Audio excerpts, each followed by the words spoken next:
بسم اللہ الرحمن الرحیم۔ نماز کی تیسری شرط جگہ کے بیان میں ابھی ہم پڑھ رہے ہیں، اس کا دوسرا حصہ رہ گیا ہے۔ اور اگر پتلے کپڑے پر نماز پڑھی اور اس کے دوسرے رخ پر نجاست تھی تو نماز درست نہیں ہوگی۔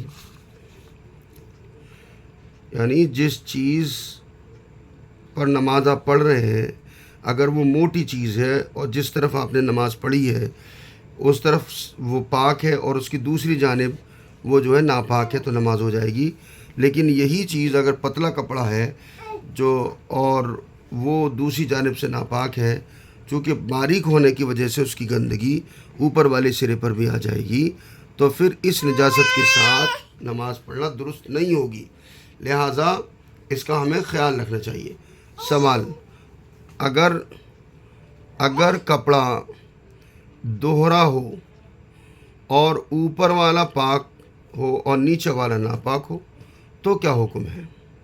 جواب: اگر یہ دونوں آپس میں سلے ہوئے نہ ہوں اور اوپر والا اتنا موٹا ہو کہ نیچے کی نجاست کی بو یا رنگ معلوم نہ ہوتا ہو تو نماز جائز ہے، اور اگر دونوں نہیں، کپڑا کی سلی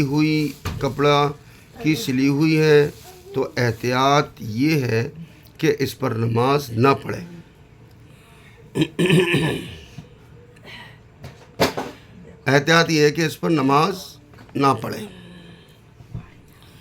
اور اگلا سوال ہے کہ ناپاک زمین یا کپڑے یا فرش پر پاک کپڑا بچھا کر نماز پڑھ لے تو کیا حکم ہے؟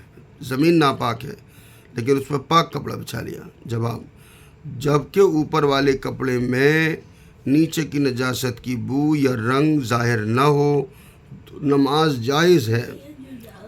سوال: اگر نماز کی جگہ پاک ہے لیکن کہیں آس پاس نجاست ہے اور اس کی بو نماز میں آتی ہے تو نماز ہوگی یا نہیں؟ جواب: نماز ہو جائے گی، لیکن قصداً ایسی جگہ پر نماز پڑھنا اچھا نہیں۔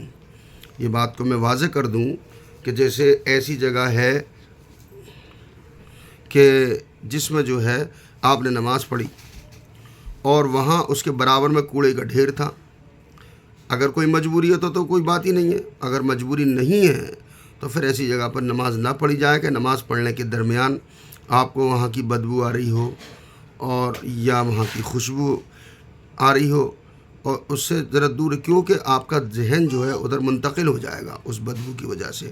اور نماز کا تعلق کیا ہے؟ اللہ پاک سے ہے، کہ نماز کا تعلق اللہ سے بنانا ہے، ہر جگہ سے چاروں طرف پوری دنیا کی چیزوں سے ہٹا کر اپنے رب سے تعلق پیدا کرنے کا نام نماز ہے۔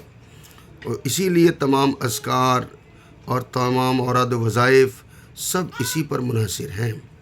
اللہ تعالیٰ ہمیں اچھی نماز پڑھنے کی توفیق عطا فرمائے، اور جو باتیں آ گئی ہیں ان پر عمل کی توفیق نصیب فرمائے۔